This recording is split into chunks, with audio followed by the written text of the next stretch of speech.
Hello friends, आप सभी का स्वागत है आपके अपने प्यारे से YouTube channel Akhilesh education centre पर। दोस्तों, आज हम लोग आपके लिए क्लास 12th में भौतिक विज्ञान के 50 महत्वपूर्ण प्रश्न लेकर आए हैं, जो बहुविकल्पी के प्रश्न होंगे। और यहाँ से आपको निश्चित तौर पर जो 5-6 प्रश्न आपसे पूछे जाते हैं आपके पेपर में देखने को मिल जाएंगे। तो शुरू से लेकर लास्ट तक सेशन में जुड़े रहिए।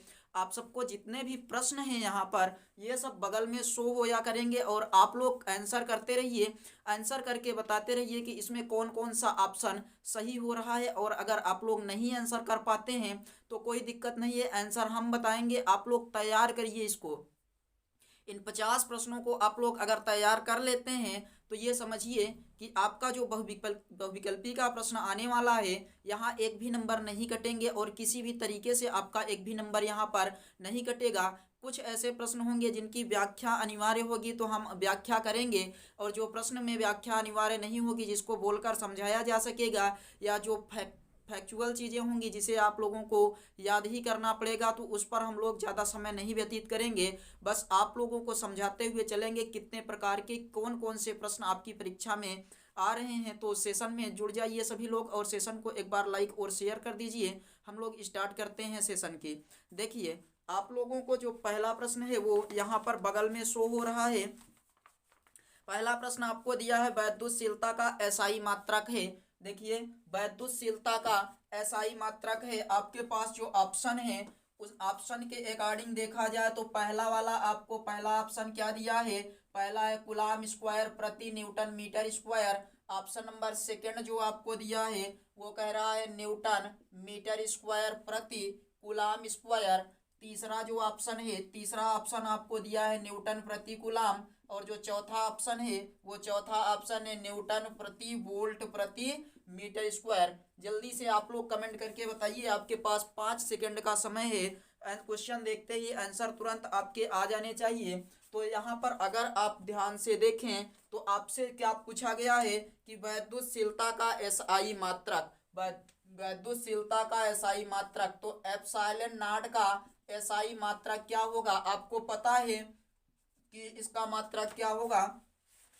तो याद रखिएगा, इस वाले प्रश्न का जो आंसर होगा वो हो जाएगा आपका कूलाम स्क्वायर प्रति न्यूटन मीटर स्क्वायर। पहले वाले का ऑप्शन नंबर पहला ही सही है, कूलाम स्क्वायर प्रति न्यूटन मीटर स्क्वायर। ये प्रश्न आपको यहाँ पर शो हो जाया करेंगे। एक बार क्वेश्चन को ध्यान से पढ़ लिया करिए, उसके बाद फिर हम लोग इसकी व्याख्या करते हुए चलेंगे। ये पहला प्रश्न था। अब क्वेश्चन नंबर 2 देखिए। क्वेश्चन नंबर 2 आपको कह रहा है कि वैद्युत क्षेत्र की तीव्रता का मात्रक है। निम्नलिखित में से कौन सी वैद्युत क्षेत्र की तीव्रता का मात्रक है। आपके पास जो ऑप्शन दिए हैं ये पहले का था, ये दूसरे का। पहला ऑप्शन दिया है कूलाम प्रति न्यूटन, दूसरा ऑप्शन आपके पास है जूल प्रति न्यूटन, तीसरा ऑप्शन आपके पास है न्यूटन प्रति कूलाम, और जो चौथा ऑप्शन है वो है आपका न्यूटन प्रति मीटर। तो जल्दी से कमेंट करके बताइए कि इसमें से कौन सा ऐसा मात्रक है जो आपका वैद्युत क्षेत्र की तीव्रता को प्रदर्शित करता है।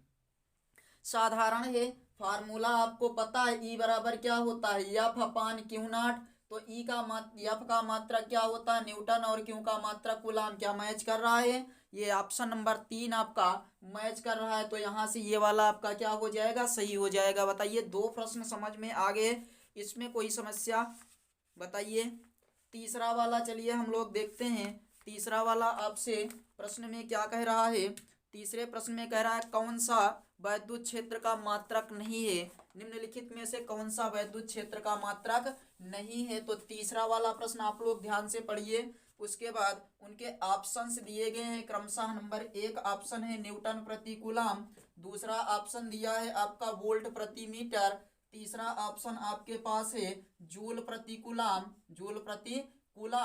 इसको भी शॉर्ट में ही लिखते हैं जूल प्रति कूलाम, और जो चौथा ऑप्शन है आपका जूल प्रति कूलाम प्रति मीटर। तो इसमें से कौन सा ऐसा है जो आपका वैद्युत क्षेत्र की तीव्रता के मात्रक को प्रदर्शित नहीं करता है। तो आप चलिए हम लोग देखते हैं कि निम्नलिखित में से कौन सा वैद्युत क्षेत्र का मात्रक नहीं है।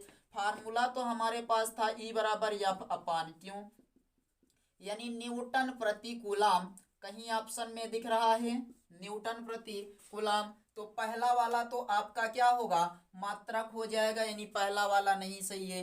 अब दूसरा वाला है वोल्ट प्रति मीटर। वोल्ट प्रति मीटर यानी न्यूटन प्रति कूलाम ही क्या कहलाता है आपका, वोल्ट प्रति मीटर कहलाता है, ये भी नहीं होगा।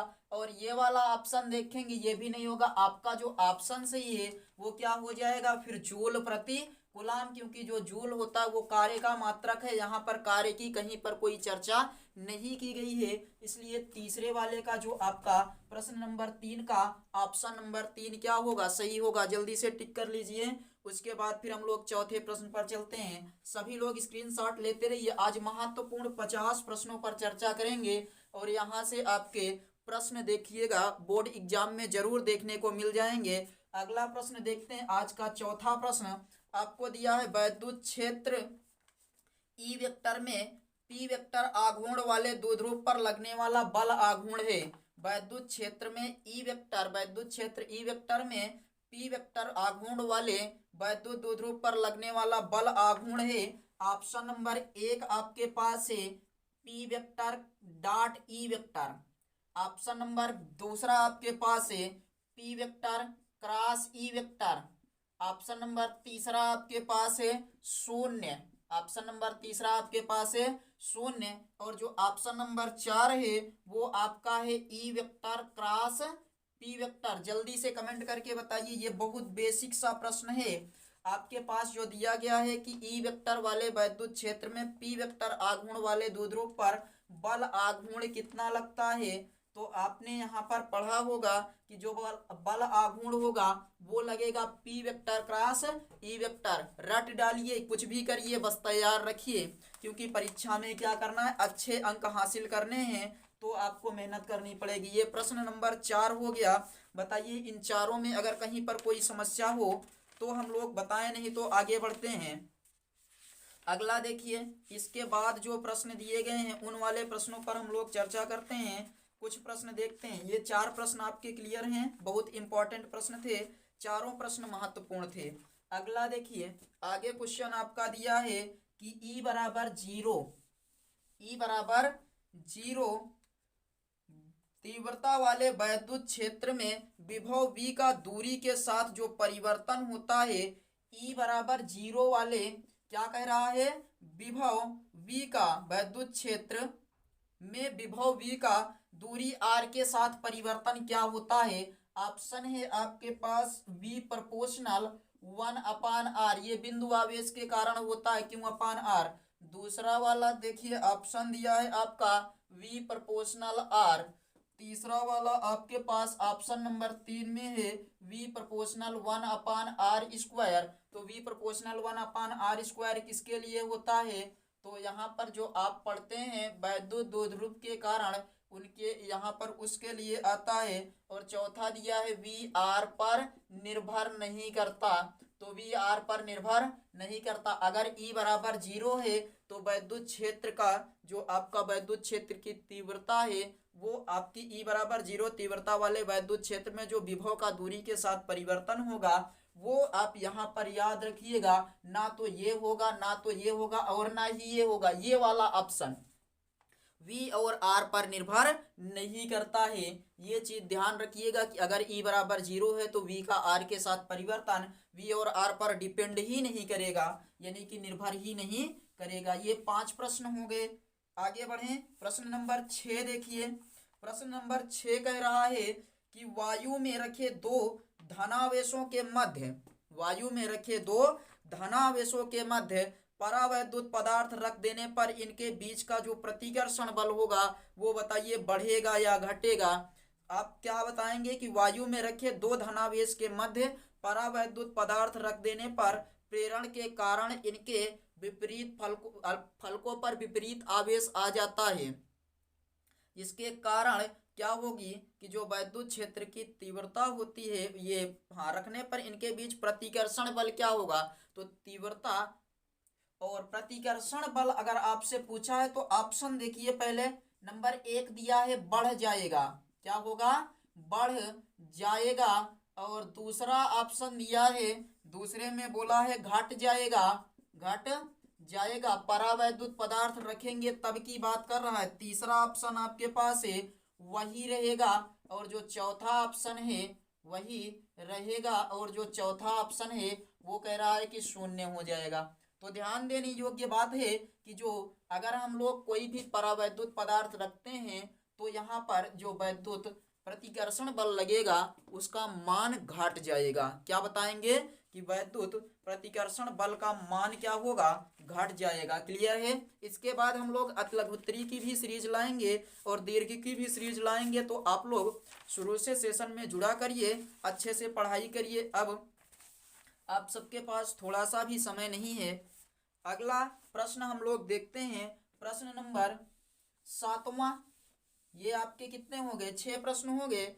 प्रश्न नंबर 7 देखिए, कह रहा है 50 ओम प्रतिरोध के धात्विक तार को खींचकर उसकी लंबाई दोगुनी कर देते हैं। 50 ओम प्रतिरोध के धात्विक तार को खींचकर उसकी लंबाई दोगुनी कर देते हैं, उसका नया प्रतिरोध कितना होगा। ऑप्शन नंबर 1 में दिया है 25 ओम, ऑप्शन नंबर 2 है 50 ओम, ऑप्शन नंबर 3 है 100 ओम और ऑप्शन नंबर 4 है 200 ओम।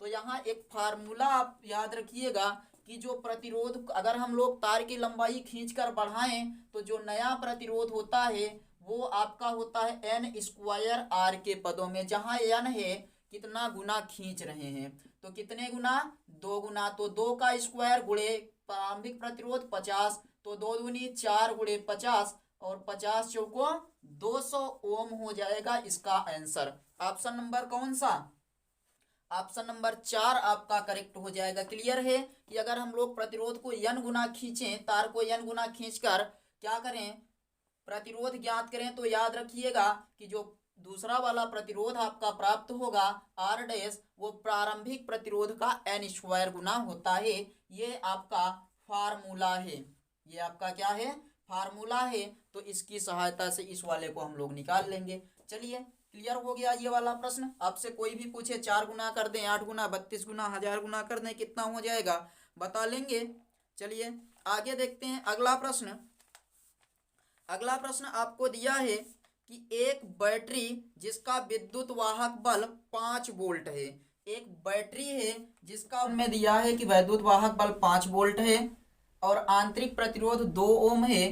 तो आपसे कह रहा है कि अगर यहाँ देखिए सवाल में बोला है कि आंतरिक प्रतिरोध कितना है, 2 ओम है, एक बाहरी प्रतिरोध से जुड़ी है। यदि परिपथ में इतने एम्पियर की धारा हो तो टर्मिनल विभवांतर V का मान बताइए। एक फार्मूला आपको दिए थे E बराबर V plus I R, V plus I R मान रख देते हैं। E का मान है 5 बराबर V प्लस आई का मान 0.4 गुणे 2, तो 5 बराबर V प्लस 0.8। इसको इधर लाते हैं तो 5 माइनस 0.8 बराबर V और V बराबर हो जाएगा 4.2 वोल्ट आ जाएगा। ऑप्शन नंबर कौन सा सही है, तो ऑप्शन नंबर देखिए 4.2 वोल्ट, ऑप्शन नंबर 4 इसका क्या है, करेक्ट आंसर हो जाएगा। ऑप्शन नंबर 4 क्या हो जाएगा इसका करेक्ट आंसर। बताइए क्लियर है, आगे बढ़ा जाए। चलिए अगले प्रश्न पर देखते हैं। ये हमें लगता है आपको अच्छे से समझ में आया होगा।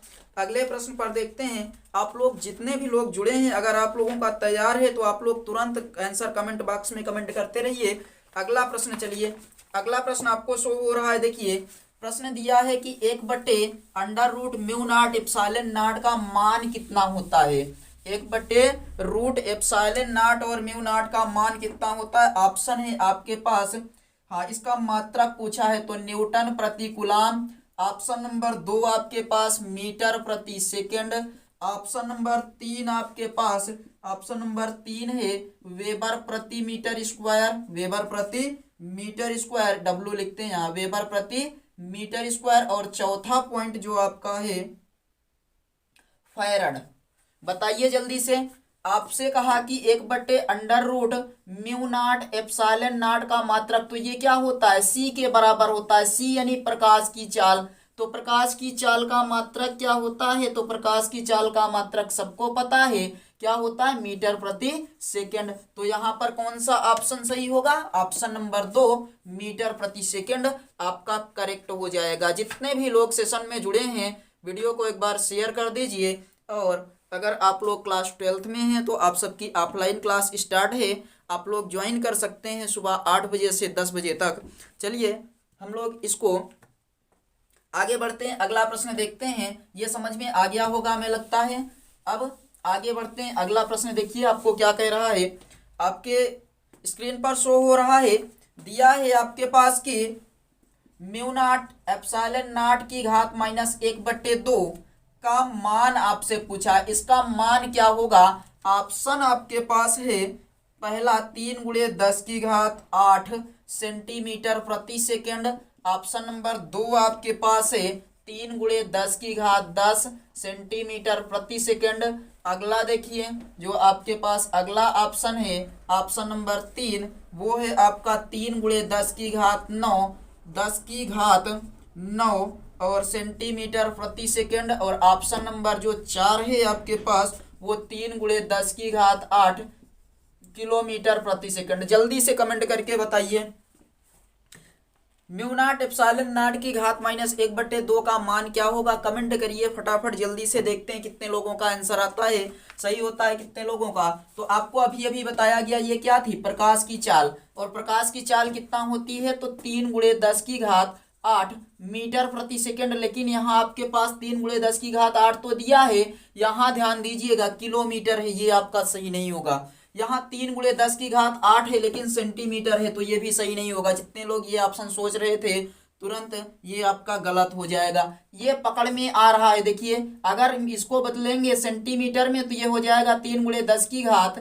10 सेंटीमीटर प्रति सेकेंड। तो आपका ऑप्शन नंबर सेकेंड यहाँ पर क्या हो जाएगा, क्लियर हो जाएगा, और यही इसका करेक्ट आंसर भी होगा। अगला प्रश्न देखिए, ये समझ में आ गया या नहीं, कमेंट करके बताइए ये प्रश्न आपके समझ में आया। अगला क्वेश्चन देखिए, कह रहा एक चुंबकीय क्षेत्र बी में बल रेखाओं के समांतर एक इलेक्ट्रॉन जिसका आवेश E है v वेग से प्रवेश करता है। इलेक्ट्रॉन पर लगने वाला बल क्या होगा। ऑप्शन आपके पास, ऑप्शन नंबर 1 है EVB, दूसरा ऑप्शन है 0, तीसरा ऑप्शन है EV/B, F बराबर EVB साइन थीटा, और जब समांतर हो तो थीटा बराबर आप यहाँ पर रखेंगे 0 अंश।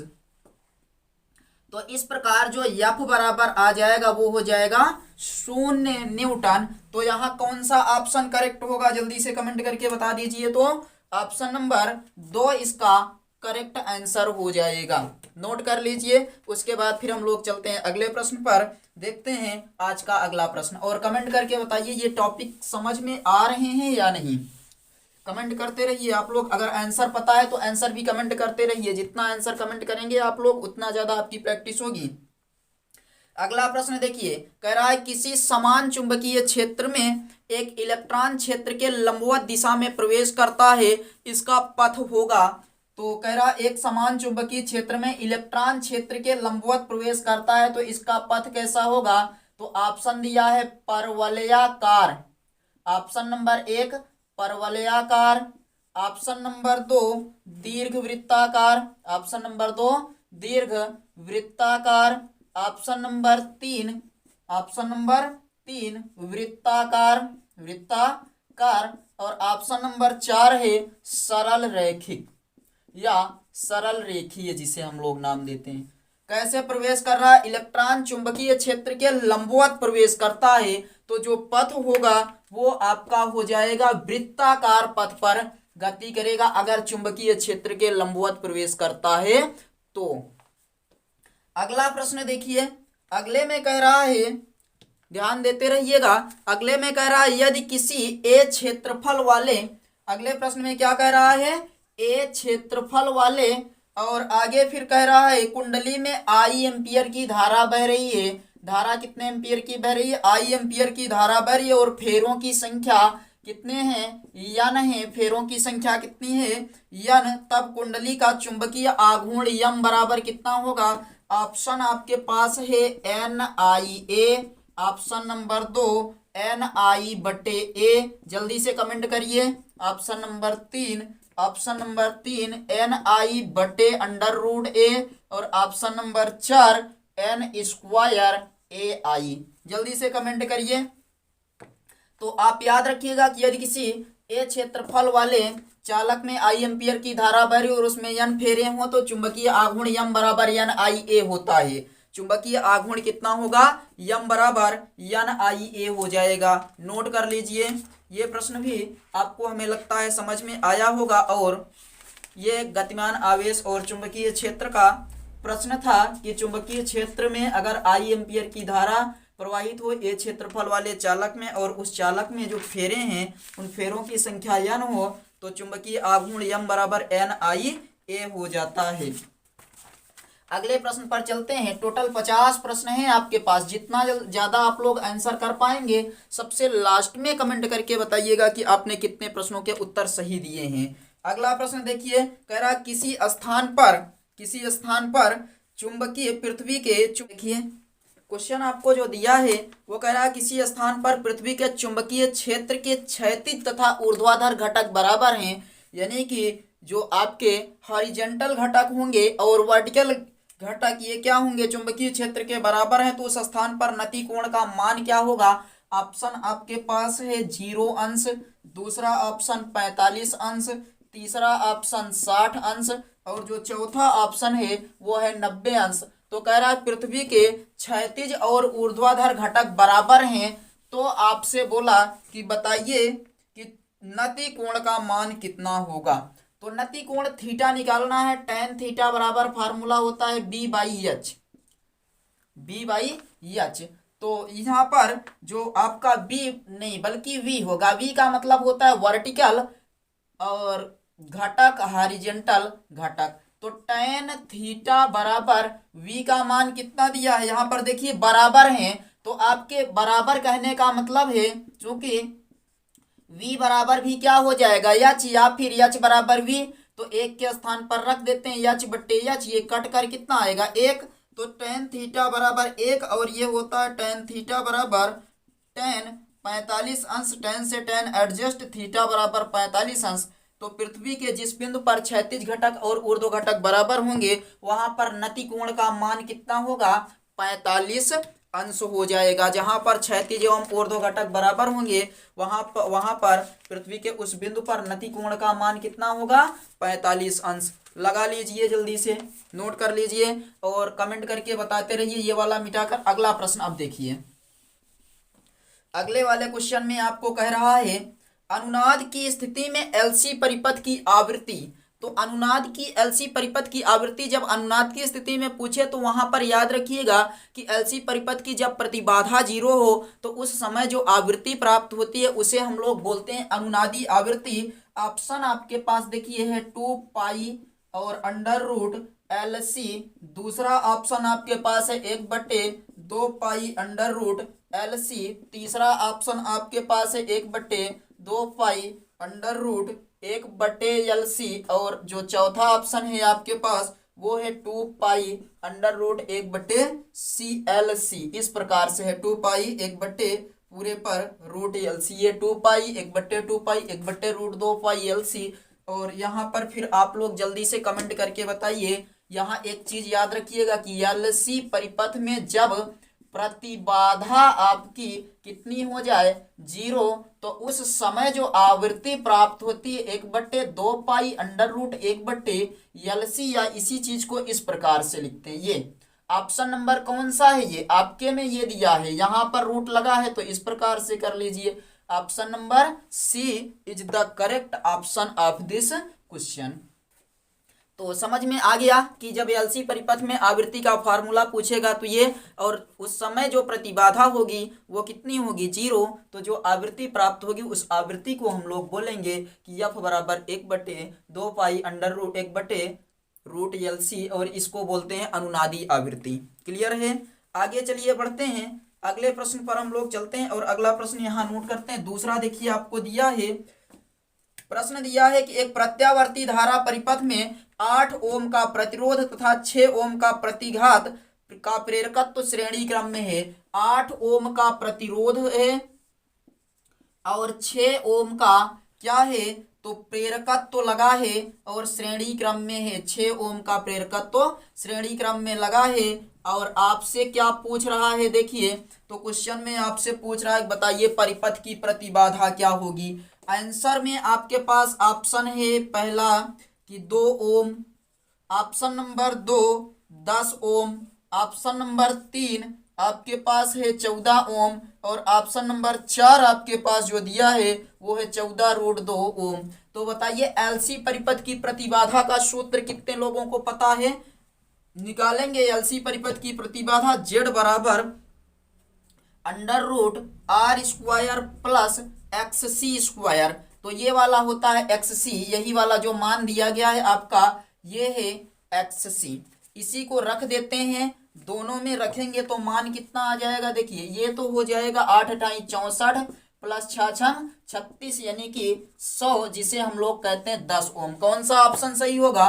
तो ऑप्शन नंबर 2 इसका करेक्ट हो जाएगा। क्लियर हुआ? ऑप्शन नंबर 2 इसका क्या हो जाएगा? सही आंसर हो जाएगा। चलिए अगले प्रश्न को देखते हैं, ये क्लियर हो गया या नहीं, और कमेंट करके बताते रहिए आप लोग। जितना ज़्यादा आप लोग क्वेश्चन अपने आप से हल करेंगे उतना ज़्यादा बेहतर होगा आप लोगों के लिए इस समय, क्योंकि सभी महत्वपूर्ण प्रश्न चल रहे हैं, यहाँ से आपको प्रश्न देखने को मिल ही जाएंगे। अगला देखिए, कह रहा है एक एलसीआर परिपथ को प्रत्यावर्ती धारा के स्रोत से जोड़ा गया है। एक एलसीआर परिपथ को प्रत्यावर्ती धारा के स्रोत से जोड़ा गया, अनुनाद की स्थिति में लगाए गए विभवांतर एवं प्रवाहित धारा का मान बताइए। तो एलसीआर परिपथ है, तो एलसीआर परिपथ का सबसे पहले आपको पता होना चाहिए कि यहाँ क्या ज्ञात करना? प्रवाहित धारा में कलांतर को क्या लिखते हैं? tan फाई बराबर होता है VL माइनस VC/R। और यहाँ आपको पता है कि R के स्थान पर Z रखेंगे, जब नीचे वाला Z 0 तो पूरा 0 हो जाएगा। इसलिए यहाँ पर चौथे में आपको डायरेक्ट चलिए बता ही दिए कि इसका 0 हो जाएगा। आपके पास जो ऑप्शन दिए थे वो थे 0, π/4, π/2 और पाई। तो एलसीआर परिपथ को प्रत्यावर्ती धारा स्रोत से जोड़ा गया, अनुनाद की स्थिति में पूछा तो प्रतिबाधा 0, अगर प्रतिबाधा 0 तो प्रवाहित धारा और कलांतर में कितने का अंतर होगा? तो ये आप बता देंगे कि 0 डिग्री पर चलेंगे। चलिए अगला प्रश्न देख लेते हैं। अगले में कह रहा है एक प्रत्यावर्ती परिपथ में R बराबर 100 ओम का एक प्रतिरोध लगा है, XL बराबर 300 ओम का क्या लगा है आपका? ये आप कह सकते हैं XL बराबर 3 ओम तथा XC धारतीय प्रतिघात, इसको कहते हैं प्रेरण प्रतिघात। धारतीय प्रतिघात 200 ओम है। कह रहा है वैद्युत वाहक बल तथा प्रवाहित धारा में कलांतर tan फाई बताइए। तो अभी आपको बताया गया जो ज्यादा हो XL माइनस XC/R, XL का मान 300 माइनस R का मान XC का मान 200/100, ये हो जाएगा 100/100 यानी कि 1 आ जाएगा। तो tan फाई बराबर tan 45 अंश, ये कटेगा, फाई बराबर कितना? 45 अंश। कौन सा ऑप्शन है? तो देखिए ऑप्शन आपके पास दिया है, पहला 0, दूसरा 30, तीसरा 45 और चौथा ऑप्शन जो आपके पास है वो है 90 डिग्री। तो ऑप्शन नंबर 3 क्या होगा? इसका करेक्ट हो जाएगा। ये आपका प्रत्यावर्ती धारा का क्वेश्चन था, महत्वपूर्ण प्रश्न था। तो ये इस प्रकार से सवाल आपकी लग जाएगी। हमें लगता है समझ में आया होगा। और ये जितने प्रश्न आपके चल रहे हैं बहुत महत्वपूर्ण प्रश्न हैं, तो इनको आप लोग तैयार कर लीजिएगा अगर अभी तक नहीं तैयार किए हैं तो, और अगर तैयार हो गया है तो और अच्छी बात है। जिसका तैयार है आप लोग जवाब देते रहिए फटाफट। आगे देखिए अगला प्रश्न है आपके पास कि निम्नलिखित में से कौन सी विद्युत चुंबकीय तरंग नहीं है? निम्नलिखित में से कौन सी विद्युत चुंबकीय तरंग नहीं है? नंबर 1 आपके पास है गामा, नंबर 2 आपके पास है एक्स, नंबर 3 आपके पास है अवरक्त और नंबर 4 आपके पास है बीटा। तो यहाँ याद रखिएगा गामा, एक्स, अवरक्त और बीटा में से कौन सी विद्युत चुंबकीय तरंग नहीं है? तो आप बताएंगे कि ये जो बीटा होता है ये क्या होता है? कण होता है। इसलिए आपका जो करेक्ट ऑप्शन होगा यही वाला हो जाएगा कि जो बीटा है वो क्या है? विद्युत चुंबकीय तरंग नहीं होती है। टिक कर लीजिए, क्वेश्चन नोट कर लीजिए अगर नोट करना हो तो, और नहीं नोट करना है तो आप लोग तैयार कर लीजिए, कोई बाध्यता नहीं है कि आप लोग आप क्वेश्चन को भी नोट करें। क्वेश्चन अगला देखिए, अगले में कह रहा है कि जब कोई तरंग किसी माध्यम में प्रवेश करती है तो परिवर्तन नहीं होता है, नंबर 1 क्या नहीं बदलता आपसे पूछ रहा है। कोई प्रकाश एक माध्यम से दूसरे माध्यम में प्रवेश करेगी तो उसका क्या नहीं बदलता है। दूसरा ऑप्शन है तरंग दैर्ध्य, हमें लगता है ये तो सबको पता होना चाहिए। तीसरा ऑप्शन है वेग, किसका वेग, तरंग का वेग। और चौथा आयाम। तो याद रखिएगा कि जब कोई प्रकाश किरण एक माध्यम से दूसरे माध्यम में प्रवेश करती है तो उसकी आवृत्ति नहीं बदलती। आवृत्ति ही एक ऐसा गुण है जो एक माध्यम से दूसरे माध्यम में जाने पर, जब प्रकाश एक माध्यम से दूसरे माध्यम में जाता है तो उसकी आवृत्ति नहीं बदलती है। क्लियर है, आगे बढ़ें। चलिए ये वाला प्रश्न आप लोग नोट कर लीजिए, उसके बाद फिर हम लोग अब आगे चलते हैं और अगले प्रश्नों को देखते हैं कि आपसे किस प्रकार के प्रश्न आगे पूछे जा रहे हैं। ये सब प्रश्न आपसे पूछे जा रहे हैं, आप लोग देख ही रहे हैं कि कितने सेटों में प्रश्न पूछे गए हैं, उन्हीं के अनुसार आपको ये प्रश्न करवाए जा रहे हैं। अगला देखिए, कह रहा है वायु के सापेक्ष जल और कांच के अपवर्तनांक क्रमशः 4/3 और 5/3 है। तो वायु के सापेक्ष कांच का अपवर्तनांक ANG बराबर आपका दिया है 4/3 तथा आपको कह रहा है वायु के सापेक्ष ये जल का अपवर्तनांक है और कह रहा है वायु के सापेक्ष कांच का अपवर्तनांक दिया है 5/3। तो आपसे कहा कि कांच के सापेक्ष, कांच का जल के सापेक्ष अपवर्तनांक होगा, यानी कि जल के सापेक्ष कांच का अपवर्तनांक क्या होगा, आपसे ऐसे पूछा। तो ऑप्शन आपके पास है 1/3, ऑप्शन नंबर 2 4/3, ऑप्शन नंबर 3 5/3 और ऑप्शन नंबर 4 20/9। चलिए यहां आपसे पूछा है WNG, तो याद रखिएगा WNG बराबर होता है ANG/ANW। ANG का मान कितना 5/3, ANW का मान 4/3। ये कट इधर आएगा तो 5 तिहाई 15, 4 तिहाई 12, 3 चौक 12, ये 3 पचे 15 और 3 चौक 12, 5/4 जो ऑप्शन है, कोई ऑप्शन दिया है आपका, ऐसे समझिए ये कितना 5 तिहाई 15 हो जाएगा, 4 तिहाई 12। अगर 3 से काटेंगे तो ये 3 चौक 12, 3 पचे 15, ये वाला आपका 5/4 ही ऑप्शन है।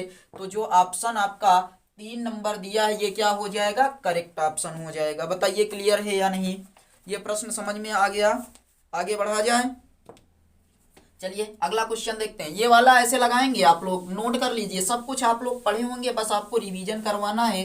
थोड़ा सा प्रश्नों के मेथड बताने हैं, किस प्रकार से प्रश्न पूछे जा रहे हैं और कहाँ से आप लोग अच्छा कर सकते हैं। अगर इतना तैयार कर लेते हैं तो आप लोग आराम से बहुत अच्छा नंबर कर ले जाएंगे। फिजिक्स में अगर कुछ भी नहीं पढ़े हैं तब भी आप लोग बहुत अच्छा करेंगे। देखिए अगला प्रश्न कह रहा है 4 डायोप्टर और -2 डायोप्टर क्षमता के 2 लेंस संपर्क में रखे गए हैं। क्षमता को P से लिखते हैं, एक की है 4 डायोप्टर, दूसरे की है P1, ये हो गया P2, ये हो गया, -2 डायोप्टर।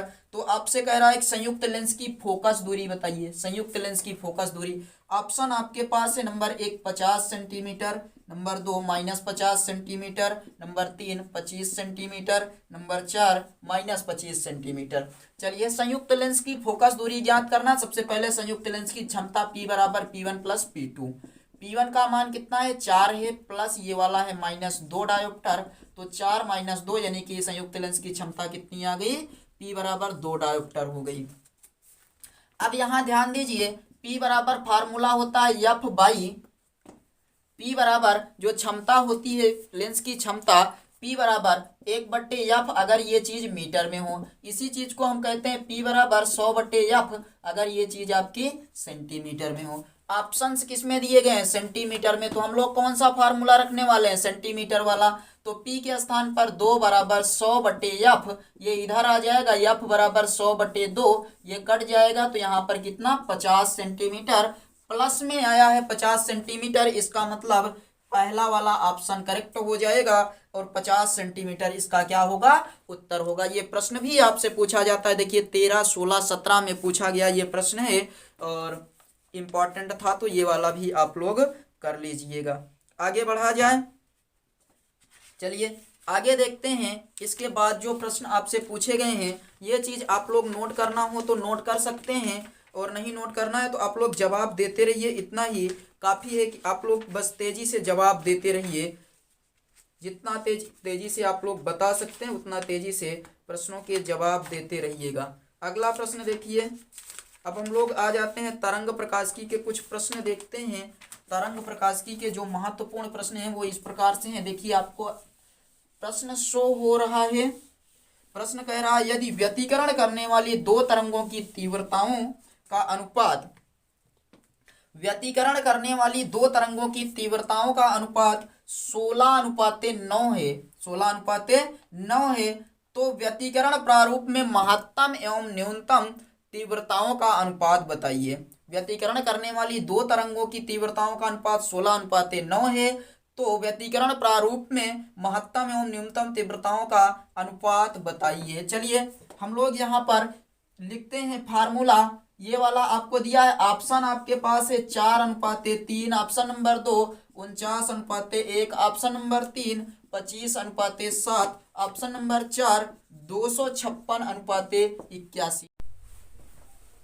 देखिए इसका हम लोग फार्मूला लिखेंगे कि √I1 प्लस √I2 का होल स्क्वायर बटे √I1 माइनस √I2 का होल स्क्वायर, ये हो जाएगा। अब यहाँ दोनों का मान रखते हैं, मान रखेंगे तो होगा I1 के स्थान पर कितना आ जाएगा, √16I0 का प्लस √9I0 का होल स्क्वायर बटे ये वाला हो जाएगा √16I0 माइनस √9I0 का होल स्क्वायर।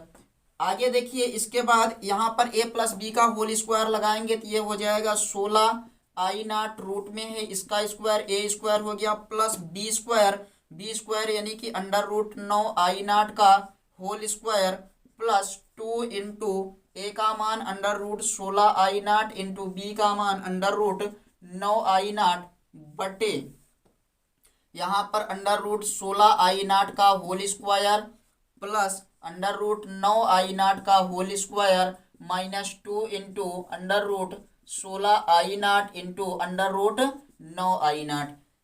ये बताइए इसको हल करेंगे तो कितना आ जाएगा, वर्ग हटाएंगे तो रूट हट जाएगा, यानी कि 16I0 यहाँ पर 9I0 प्लस 2 गुणे, देखिए यहाँ से हम लोग 3 बाहर निकाल सकते हैं, 3 बाहर नहीं 4 बाहर निकल जाएगा तो 4I0 गुणे 3I0 हो जाएगा बटे इस वाले में भी 16I0 प्लस 9I0 माइनस 2 गुणे 4I0 रूट में गुणे 3 और I0 रूट में हो जाएगा। 16 और 9 कितना होगा तो 25I0 प्लस इस वाले को कर सकते हैं 4 दूनी 8 त्रिक 24 और I0 और I0 का गुणा कितना हो जाएगा I0, यहाँ पर हो जाएगा 25I0 माइनस 24I0, तो 25 में 24 जोड़ेंगे तो कितना 49I0 बटे 25 में 24 घटाएंगे तो 1I0, I0 से I0 कैंसल, अनुपात कितना आया 49:1, इसका आंसर हो जाएगा। बताइए कौन सा ऑप्शन है 49:1, तो ये वाला आपका करेक्ट ऑप्शन हो जाएगा कि उनकी जो तीव्रताओं का न्यूनतम और अधिकतम तीव्रता का अनुपात आएगा वो होगा 49:1 बनेगा। अब चलिए आगे देखते हैं, ये वाला प्रश्न आप लोग नोट कर लीजिए, इस तरीके के प्रश्न आपसे पूछे जाते हैं। आगे देखिए अगला प्रश्न, आज 50 प्रश्न कम से कम क्लियर करने हैं, तो अगले वाले पर हम लोग चलते हैं। इस वाले को हम मिटा रहे हैं, आप लोग अगर नोट करना चाहें तो नोट कर लीजिए, इंपॉर्टेंट प्रश्न है और ये आपका अति लघुत्तरी के रूप में भी आ सकता है। अगला प्रश्न आपको कह रहा एक फोटॉन जिसकी ऊर्जा 3.4 इलेक्ट्रॉन वोल्ट है, एक फोटॉन जिसकी ऊर्जा 3.4 इलेक्ट्रॉन वोल्ट है, एक ऐसी धातु की सतह पर आपतित होता है जिसका कार्यफलन 2 इलेक्ट्रॉन वोल्ट है। ऊर्जा कितनी दी गई है, तो ऊर्जा याद रखिएगा कितना इलेक्ट्रॉन वोल्ट है 3.4 इलेक्ट्रॉन वोल्ट। कार्यफलन कितना इलेक्ट्रॉन वोल्ट है, तो कार्यफलन इसका है 2 इलेक्ट्रॉन वोल्ट। और आपसे कह रहा धातु की सतह से उत्सर्जित फोटॉन की अधिकतम गतिज ऊर्जा ज्ञात करिए। के मैक्स का मान आपसे पूछा है, तो के मैक्स का मान आपको ज्ञात करना है। यहाँ पर के मैक्स का मान पूछा है, प्रकाश इलेक्ट्रॉन की अधिकतम गतिज ऊर्जा जो आपका आएगा वो कुछ इस प्रकार से, देखिए जो फार्मूला होता है के मैक्स के लिए आपसे क्या ज्ञात करना है, गतिज ऊर्जा बोला है, तो गतिज ऊर्जा के मैक्स बराबर आपका होता है ऊर्जा जिसे एच बी कहते हैं माइनस कार्य फलन जिसे डब्लू कहते हैं। एच बी का मान 3.4 माइनस 2 यानी कि 1.4 इलेक्ट्रॉन वोल्ट क्या हो जाएगा, इसका आंसर हो जाएगा। आपके ऑप्शन में पहला ही ऑप्शन कितना है, 1.4 इलेक्ट्रॉन वोल्ट, तो यही इसका क्या होगा, उत्तर हो जाएगा। नोट कर लीजिए, ये वाला प्रश्न भी इम्पोर्टेंट था, आपसे पूछा गया है 2018 और 2020 में, इसलिए इसको भी हल कर लीजिएगा। अगला प्रश्न चलिए देखते हैं। इस तरीके के प्रश्न आप लोग कर सकते हैं, एक एक नंबर के प्रश्न हैं और बहुत छोटे छोटे प्रश्न इंपॉर्टेंट हैं, आसानी से लगा सकते हैं। अगला कह रहा है किसी धातु के पृष्ठ से इलेक्ट्रॉन उत्सर्जन तभी संभव होता है जब आपतित प्रकाश की आवृत्ति आपको एक पॉइंट पढ़ाए हैं कि किसी भी धातु की सतह से इलेक्ट्रॉनों का उत्सर्जन तभी होगा जब आपतित प्रकाश की आवृत्ति एक न्यूनतम आवृत्ति से कम हो। उस न्यूनतम आवृत्ति को नाम दिया जाता है देहली आवृत्ति। क्या नाम देंगे उसका, देहली आवृत्ति। तो देखिए देहली आवृत्ति से अधिक हो, जो यहाँ पर ऑप्शन होगा वही वाला क्या हो जाएगा करेक्ट आंसर। तो आपका चौथे में दिया है, देखिए पहले में कहा है देहली आवृत्ति की आधी हो तो इलेक्ट्रॉन उत्सर्जित नहीं होंगे, 1/3 हो तब भी नहीं उत्सर्जित होंगे, देहली आवृत्ति से कुछ कम होगा तब भी नहीं उत्सर्जित होंगे, जब तक देहली आवृत्ति से अधिक नहीं होंगे तब तक धातु की सतह से इलेक्ट्रॉन का उत्सर्जन नहीं होगा। तो इसमें ऑप्शन नंबर 4 आपका करेक्ट हो जाएगा। अगला प्रश्न देखिए, प्रकाश वैद्युत प्रभाव के प्रयोग में आपतित प्रकाश की आवृत्ति और निरोधी विभव के खींचे गए वक्र में खींचे गए ग्राफ की ढलान होती है। तो ढलान के लिए 4 ऑप्शन आपके पास हैं। Number 1 H, number 2 H by E, number 3 जो आपके पास है ई बाई एच, और नंबर 4 जो है आपके पास वो म्यू बाई वी दिया गया है। तो याद रखिएगा कि जो आपके पास प्रकाश वैद्युत प्रभाव के प्रयोग में आपतित प्रकाश की आवृत्ति v और निरोधी विभव स्मॉल v के बीच जो खींचा गया ग्राफ होता है वो होता है h बाई ई के रूप का, h बाई ई के रूप का ग्राफ होता है। इसको आप लोग नोट कर लीजिए। अगले प्रश्न पर हम चलते हैं। अगला प्रश्न कह रहा है किसी गतिमान कण से संबंध डी ब्रॉगली तरंग की तरंग दैर्घ्य निर्भर नहीं करती। डी ब्रॉगली तरंग की तरंग दैर्घ्य निर्भर नहीं करती है। तो डी ब्रॉगली का फार्मूला आप लोग जानते हैं क्या होता था। डी ब्रॉगली तरंग दैर्घ्य का फार्मूला जो था आपका वो था लेमडा बराबर H by Yama we, H by Yama we. तो यम क्या है, द्रव्यमान है, वी क्या है, वेग है, और एच बराबर क्या होता है, यहाँ पर ये जो एच है वो प्लांक नियतांक है और संवेग पर निर्भर करती है। देखिए संवेग यम वी द्रव्यमान गुणे वेग, और द्रव्यमान पर भी निर्भर है, वेग पर भी निर्भर है, संवेग पर भी निर्भर है। आपके पास एक चौथा ऑप्शन है जो आवेश है, तो आवेश पर ये निर्भर नहीं करेगी। किसी गतिमान कण से संबद्ध डी ब्रॉगली तरंग दैर्घ्य निर्भर नहीं करती, तो किस पर नहीं निर्भर करती है, आवेश पर। ऑप्शन नंबर 2 करेक्ट हो जाएगा, आवेश पर निर्भर नहीं करती है। अगला प्रश्न चलिए देखते हैं। ये सब प्रश्न आप लोग बैठा लीजिए दिमाग में, जैसे आपको रटा होता है उसी तरीके का। कह रहा है निम्नलिखित कण का एक ही वेग से गतिमान, निम्नलिखित कण एक ही वेग से गतिमान है, अधिकतम डी ब्रॉगली तरंग दैर्घ्य वाला कण होगा, अधिकतम डी ब्रॉगली तरंग दैर्घ्य वाला कण होगा। ऑप्शन है आपके पास इलेक्ट्रॉन, दूसरा प्रोटॉन, तीसरा आपके पास जो है वो है न्यूट्रॉन, और जो चौथा आपके पास है वो है अल्फा कण। तो याद रखिएगा कि अगर एक ही वेग से गतिमान हो तो सबसे अधिक डी ब्रॉगली जिसका होगा, आपसे पूछा कि सबसे अधिक डी ब्रॉगली तरंग दैर्घ्य किसकी होगी, तो सबसे अधिक डी ब्रॉगली तरंग दैर्घ्य किसकी होगी, इलेक्ट्रॉन की होगी। डी ब्रॉगली तरंग दैर्घ्य इलेक्ट्रॉन की सबसे अधिक होगी। आगे देखिए, कह रहा है यदि किसी कण का संवेग दोगुना कर दिया जाए, संवेग दोगुना करेंगे तो देखिए जो संबंध होता है अल्फा बराबर एच बाई, यहाँ पर पी का संवेग दोगुना करेंगे तो आपकी जो तरंग दैर्घ्य होगी वो क्या हो जाएगी, आधी हो जाएगी। ऐसे ही याद रखिए कि संवेग दोगुना करेंगे तरंग दैर्घ्य कितना हो जाएगी, आधी हो जाएगी। ये वाला आपका प्रश्न नंबर 9 का आंसर है कि अपवर्तित इसमें दिया था 4 गुनी, 2 गुनी, आधी। तो यहाँ से क्या पता चला कि अगर हम लोग संवेग दोगुना कर दें तो तरंग दैर्घ्य घटकर आधी रह जाएगी। अगला प्रश्न देखिए, अगले वाले प्रश्न को आप लोग ध्यान से देखिए। इसको आप लोग बताएंगे कि फोटॉन के गतिज द्रव्यमान का सूत्र क्या होता है। फोटॉन के गतिज द्रव्यमान का सूत्र क्या होता, आई बराबर एच वी बाई लेमडा, दूसरा वाला है H V by C square, तीसरा वाला है एच बाई लेमडा और डी चौथा वाला है शून्य। तो ये आपके पास क्या क्वेश्चन दिया था, कह रहा है फोटॉन के गतिज द्रव्यमान का सूत्र क्या होता है। तो आप लोग कमेंट करके बताइए कि एच आपका प्लांक नियतांक है, वी आपकी आवृत्ति है तथा सी प्रकाश की चाल है। तो ये हो जाएगा H V by C square, इसका करेक्ट आंसर हो जाएगा। नोट कर लीजिए, H V by C square इसका करेक्ट उत्तर हो जाएगा। ये विकिरण तथा द्वैती प्रकृति के आपके प्रश्न हैं, यहाँ से आपको ये सब चीजें याद रखनी है। अगले वाले प्रश्न पर आगे बढ़ते हैं। बताइए समझ में आ रहा है? जितने भी प्रश्न हैं आपसे पूछे गए प्रश्न आपको रिवाइज करवा रहे हैं। अगला देखिए, कह रहा हाइड्रोजन परमाणु की भूतल अवस्था में ऊर्जा -13.6 इलेक्ट्रॉन वोल्ट है, -13.6 इलेक्ट्रॉन वोल्ट है। यन बराबर 3 ऊर्जा स्तर में इसकी ऊर्जा होगी।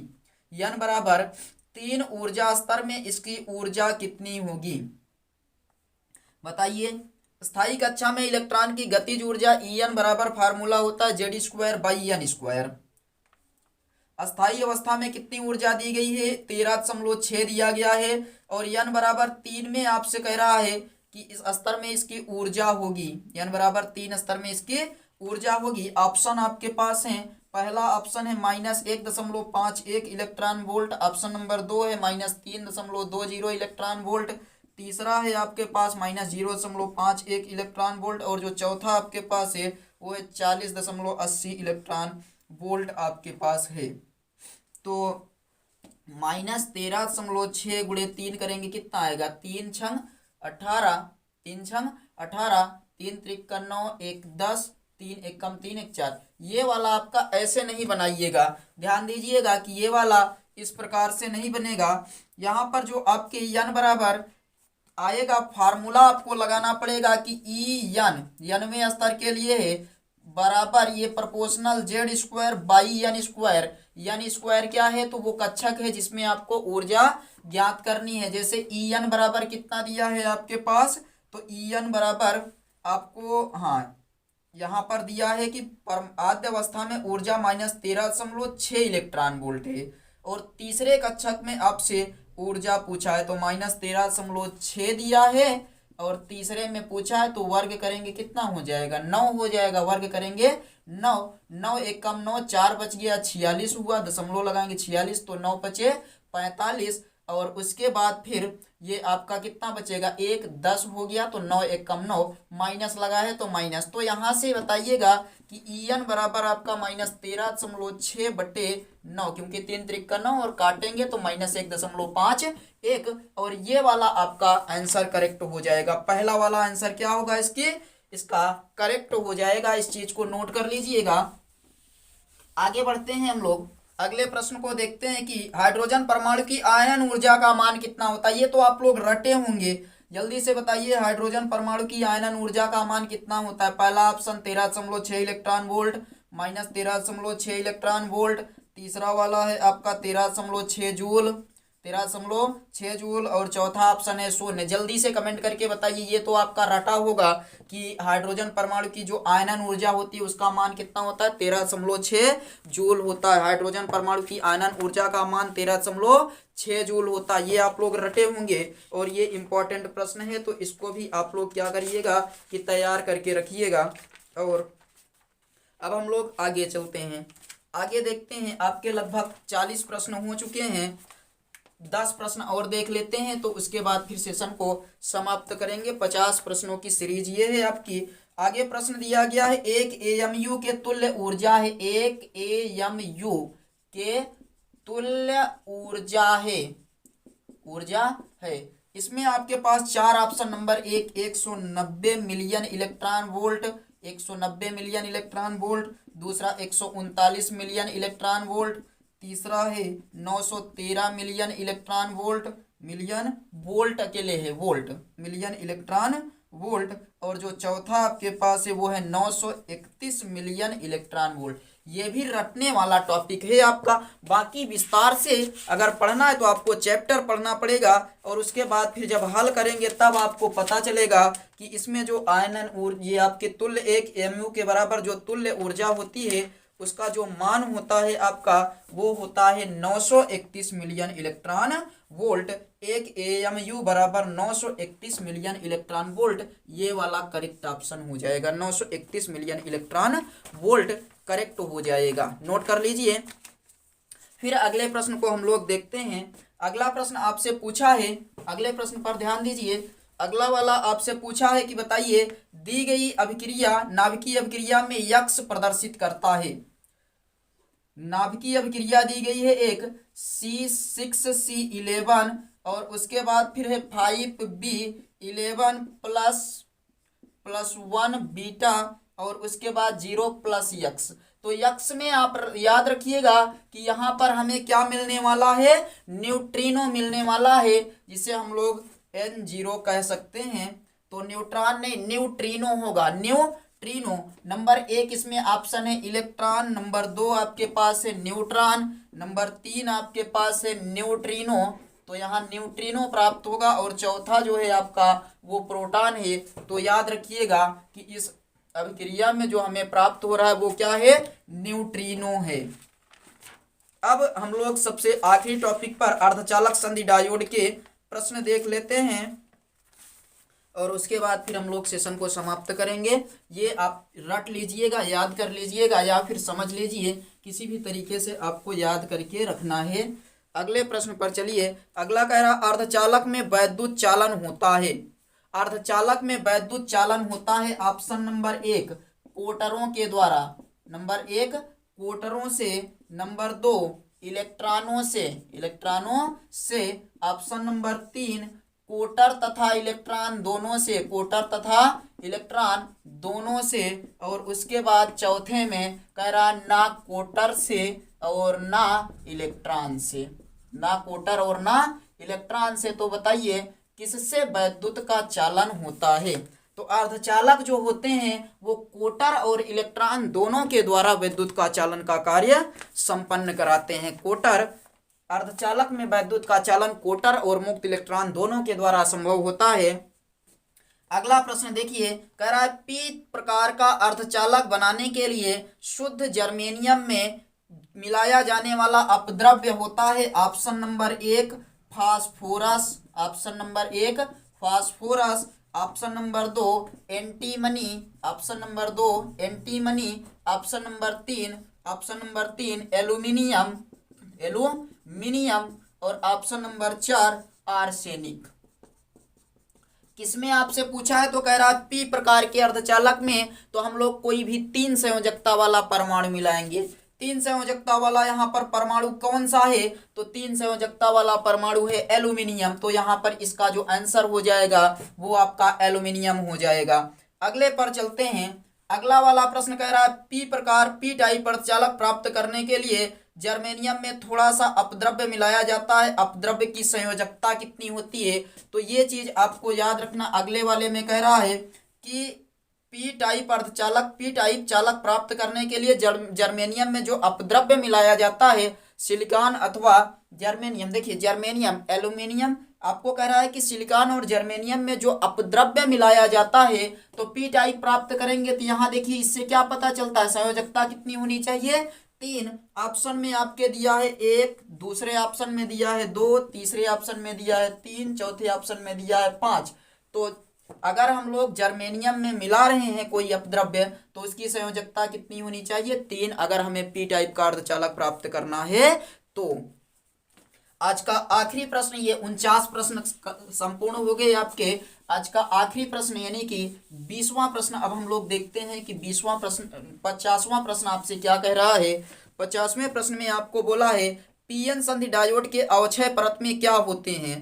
पीएन संधि डायोड के अवक्षय परत में होते हैं, पीएन संधि डायोड के, पीएन संधि डायोड के अवक्षय परत में क्या होते हैं, अवक्षय परत में क्या होते हैं? ऑप्शन नंबर 1 आपके पास है केवल कोटर, केवल कोटर।